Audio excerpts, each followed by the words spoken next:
Pesan khusus untuk kamu para anak muda, kamu yang belum menikah tapi sudah lahir baru, sudah terima baptis Islam, terima Yesus dan ajaran Yesus sepenuhnya di dalam hidupmu.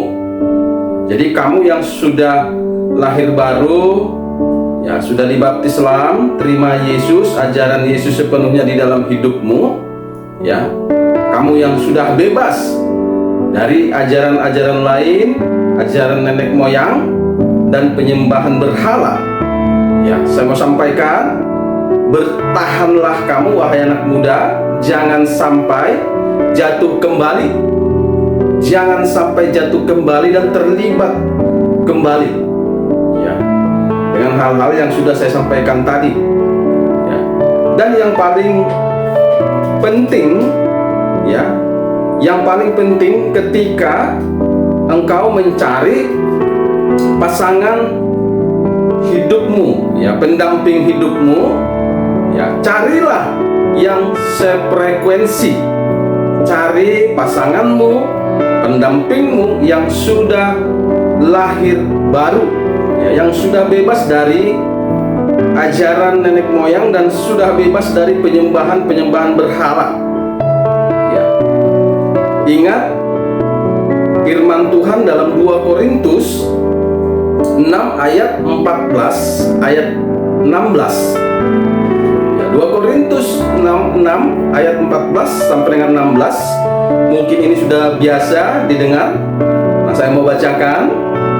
Janganlah kamu merupakan pasangan yang tidak seimbang dengan orang-orang yang tak percaya. Sebab persamaan apakah terdapat antara kebenaran dan kedurhakaan? Atau bagaimanakah terang dapat bersatu dengan yang gelap? Persamaan apakah yang dapat antara Kristus dan Belial? Apakah bagian bersama orang-orang percaya dengan orang-orang yang tak percaya? Apakah hubungan bait Allah dengan berhala? Karena kita adalah bait dari Allah yang hidup menurut firman Allah ini. Aku akan diam bersama-sama dengan mereka dan hidup di tengah-tengah mereka, dan aku akan menjadi Allah mereka dan mereka akan menjadi umatku. Haleluya.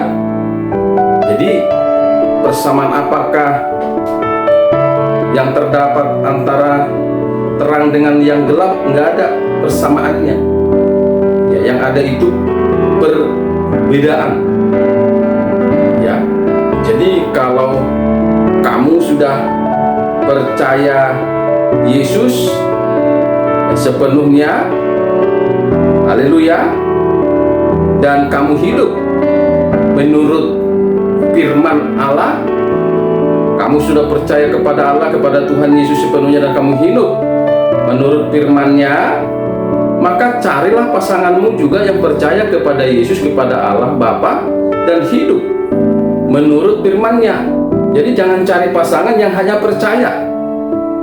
Ya, banyak sekarang orang Kristen yang hanya percaya Kristus, percaya kepada Yesus, percaya kepada Allah Bapa, tapi tidak mau hidup di dalam firman-Nya, tidak mau hidup di dalam ajarannya. Ya, mereka hanya cukup percaya kepada Tuhan Allah, kepada Yesus, tapi yang mereka hidupi bukan ajaran Allah Bapa, tapi ajaran-ajaran nenek moyang yang dihidupi. Nah, kamu yang sudah tidak di situ lagi, jangan menikah yang seperti ini. Ya. Jangan cari pasangan yang seperti ini, itu namanya tidak seimbang. Nanti kamu rusak sendiri, kacau sendiri nantinya.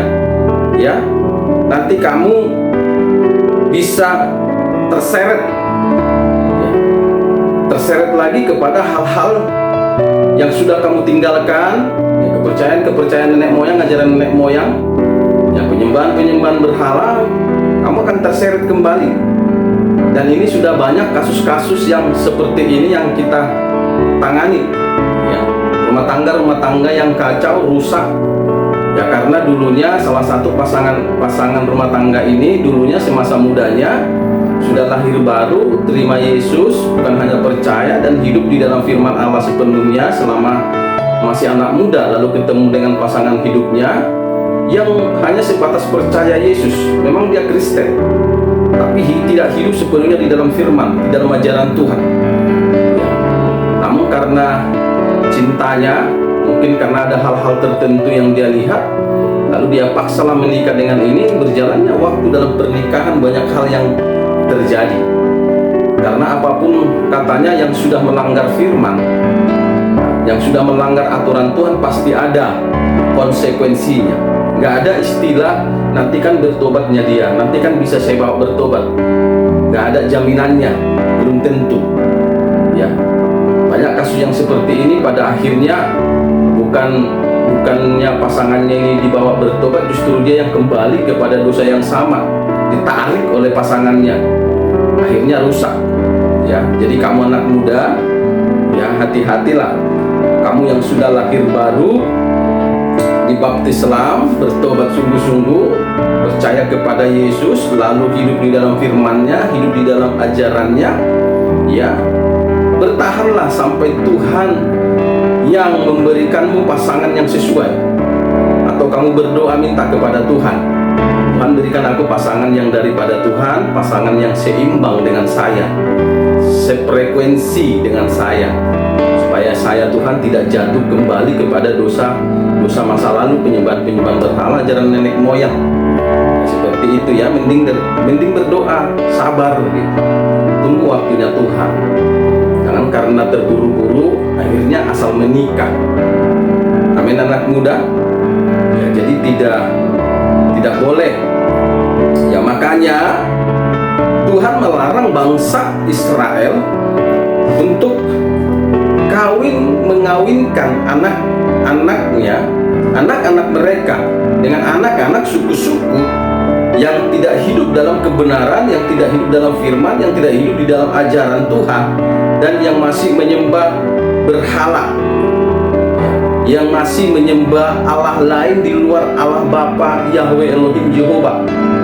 Ya, jadi Tuhan melarang bangsa Israel, ya, untuk mengawinkan anak-anak mereka dengan anak-anak suku-suku yang tidak hidup di dalam kebenaran Tuhan, tidak hidup di dalam ajaran Tuhan, di dalam firman Tuhan, dan masih terlibat penyembahan berhala, penyembah Allah yang lain, yang di luar Allah Bapa, Yahweh Elohim Jehovah. Ya, suku-suku itu ada 7 suku pada saat itu. Ada suku Het, suku Girgasi, ada suku Amori, suku Kanaan, suku Peris, suku Hewi, dan suku Yebus. Ya. Nah, ini tertulis di Ulangan 7 ayat 1 sampai dengan 6. Ulangan 7 ayat 1 sampai dengan 6, saya bacakan. Apabila Tuhan Allahmu telah membawa engkau ke dalam negeri kemana engkau masuk untuk mendudukinya, dan ia telah menghalau banyak bangsa dari depanmu, yakni orang Het, orang Girgasi, orang Amori, orang Kanaan, orang Peris, orang Hewi, dan orang Yebus, 7 bangsa yang lebih banyak dan lebih kuat daripadamu. Ayat 2-nya, dan Tuhan Allahmu telah menyerahkan mereka kepadamu, sehingga engkau memukul mereka kalah. Maka haruslah kamu menumpas mereka sama sekali. Janganlah engkau mengadakan perjanjian dengan mereka, dan janganlah engkau mengasihani mereka. Ayat 3, janganlah engkau, nah di sini dia, janganlah juga engkau, ini ayat 3, janganlah juga engkau mengawin dengan mereka. Anakmu perempuan janganlah kau berikan kepada anak laki-laki mereka, ataupun anak perempuan mereka janganlah kau ambil bagi anakmu laki-laki, sebab mereka akan membuat anakmu laki-laki menyimpang daripadamu. Ini jelas ya di ayat 4 ini, sebab mereka akan membuat anakmu laki-laki menyimpang daripadamu, sehingga mereka beribadah kepada Allah lain. Maka murka Tuhan akan bangkit terhadap kamu, dan ia akan memunahkan engkau dengan segera. Ayat 5, tetapi beginilah kamu lakukan terhadap mereka. Misbah-misbah mereka haruslah kamu robohkan, tugu-tugu berhala mereka kamu remukkan, tiang-tiang berhala mereka kamu hancurkan, dan patung-patung mereka kamu bakar habis. Sebab engkaulah umat yang kudus bagi Tuhan Allahmu. Engkaulah yang dipilih oleh Tuhan Allahmu dari segala bangsa di antara muka bumi untuk menjadi umat kesayangannya. Ya. Jadi umat yang kudus, ya, tidak boleh dinikahkan dengan umat yang bukan umat Tuhan, yang tidak mau hidup dalam kekudusan.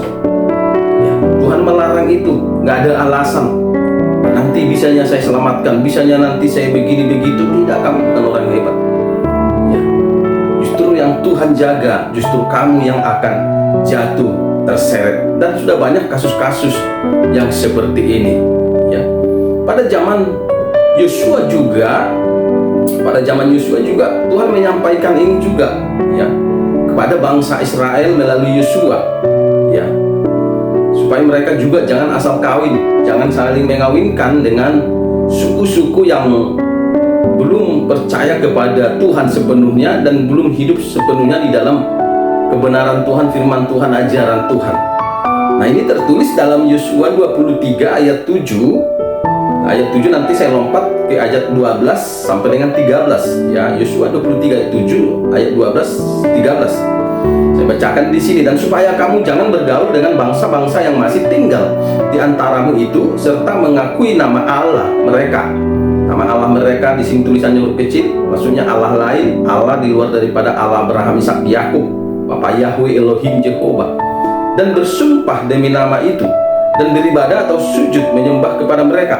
Sebab jika kamu berbalik dan berpaut kepada sisa bangsa-bangsa ini yang masih tinggal di antara kamu, di sini dikatakan kawin mengawin dengan mereka serta bergaul dengan mereka dan mereka dengan kamu, maka ketahuilah dengan sesungguhnya bahwa Tuhan Allahmu tidak akan menghalau lagi bangsa-bangsa itu daripadamu, dari hadapanmu, dari depanmu, tetapi mereka akan menjadi perangkap dan jerat bagimu, menjadi cambuk pada lambungmu dan duri di matamu, sampai kamu binasa dari tanah yang baik ini yang telah diberikan kepadamu oleh Tuhan Allahmu. Haleluya, amin. Jadi jelas sekali, ya, jangan kawin mengawini, ya, kamu yang anak muda yang sudah percaya Tuhan Yesus Allah Bapa Yahweh Elohim Jehovah, kamu sudah percaya sepenuhnya dan kamu sudah hidup di dalam ajarannya, di dalam kebenarannya, di dalam firman-Nya. Janganlah kamu menikah dengan orang yang tidak percaya kepada Yesus, kepada Allah Bapa Yahweh Elohim Jehovah, dan tidak mau hidup sepenuhnya di dalam firman-Nya, di dalam kebenarannya, di dalam ajarannya. Jangan, ya, itu berbahaya. Jangan paksakan dirimu, ya. Walaupun Kristen, ya, walaupun Kristen, banyak Kristen itu, kekristenan itu hanya sebagai status keagamaan saja, tapi pada faktanya mereka tidak hidup sepenuhnya di dalam ajaran Kristen, tidak hidup sepenuhnya di dalam ajaran Kristus. Mereka hanya status Kristen, ya, beribadah di gereja, ngaku pengikut Kristus, percaya kepada Kristus, tapi yang dihidupi bukan ajaran Kristus, bukan firman Yesus, bukan firman Kristus, bukan firman kebenaran Bapa Yahweh Elohim Jehovah, Bapa Abraham, Ishak, Yakub. Jadi ini khusus kamu para anak muda, supaya mengerti, para anak muda yang sudah lahir baru, sudah terima Yesus sepenuhnya, percaya kepada Yesus Bapa Yahweh Elohim Jehovah, dan hidup di dalam kebenaran firman Tuhan. Jaga dirimu, jaga kekudusanmu, menikahlah dengan pasangan yang sefrekuensi denganmu, supaya Tuhan memberkati pernikahanmu. Haleluya, para anak muda, Tuhan Yesus memberkati. Salam.